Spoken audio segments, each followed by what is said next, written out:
ঈদের আগে বেতন বোনাস নিয়ে এখনও অনিশ্চয়তায় গাজীপুরের বিভিন্ন কারখানার শ্রমিকরা।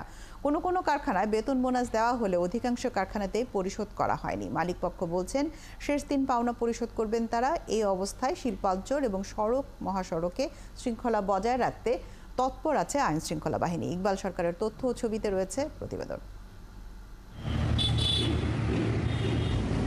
রাজধানীর উপকণ্ঠে শিল্পাঞ্চল গাজীপুর। পোশাক, ওষুধ, কেমিক্যাল সহ বিভিন্ন শিল্পের কারখানা এখানে। তবে বড় কারখানার শ্রমিকরা ঈদের আগে বেতন বোনাস পেলেও অনিশ্চয়তায় অনেক ছোট মাঝারি কারখানার শ্রমিকরা। বেতনের সময় হলে দিব, আমরা ভালোভাবে যাতে বাড়িতে যেতে পারি, করতে পারি, সেই জন্য আমরা প্রস্তুত আছি। গার্মেন্টে তো আমরা এমনি ছুটি কম পাই, দু একদিন ছুটি বাড়ায় দিলে আমরা ভালো হয়। অবশ্য মালিকপক্ষ বলছেন আগেভাগে সবকিছু পরিশোধ করলে অনেকেই ছুটি নিয়ে ঈদ করতে বাড়ি চলে যান। এখন জন্ম সনদ দিয়ে খোলো বিকাশ স্টুডেন্ট অ্যাকাউন্ট, নিজের বিকাশ নিজে কর। তাই শেষ দিন পাওনা পরিশোধ করেন তারা। শ্রমিক ভাইদের মে মাসের বেতন অলরেডি দিয়ে দিয়েছি। আমাদের ঈদের বোনাস আমরা চেষ্টা করবো ইনশাল্লাহ লাস্ট ওয়ার্কিং ডেতে দেওয়ার জন্য। আমাদের শ্রমিকরা সন্তুষ্ট আছে আর কোনো ধরনের কোনো সমস্যা আমরা অনুভব করি নাই।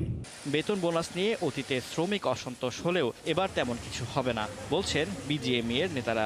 তাদের আশা ছুটির আগেই সব কারখানায় পরিশোধ হবে বেতন ভাতা। অধিকাংশ ফ্যাক্টরি চেষ্টা করছে বেতন বোনাস যাতে সঠিক সময় দেওয়া লাগে। আপনারা জানেন 15 তারিখের মধ্যে দেওয়ার একটা কথা আছে, এটা শ্রম মন্ত্রণালয় থেকে গত মাসে বলে দেওয়া হয়েছে। আমাদের যে লিস্টেড ফ্যাক্টরি সবাই বেতন বোনাস দিতেই পাবে। আলটিমেটলি এই ফ্যাক্টরিগুলো থেকে শ্রমিক ভাই বোনেরা তারা হাসি মুখে বাসায় ফিরতে পারবেন। এদিকে শিল্প পুলিশের দাবি মালিকপক্ষের বেতন ভাতা পরিশোধে সমস্যা হতে পারে এমন অন্তত 70টি কারখানা চিহ্নিত করেছেন তারা।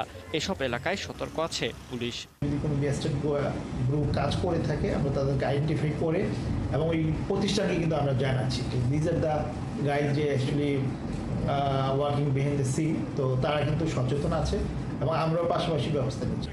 ছোট, মাঝারি, বড় মিলিয়ে প্রায় 6000 কারখানা আছে গাজীপুরে। এর মধ্যে মঙ্গলবার পর্যন্ত মাত্র 30% কারখানায় বেতন ভাতা পরিশোধ হয়েছে। ফারদিন নীরব, ৭১।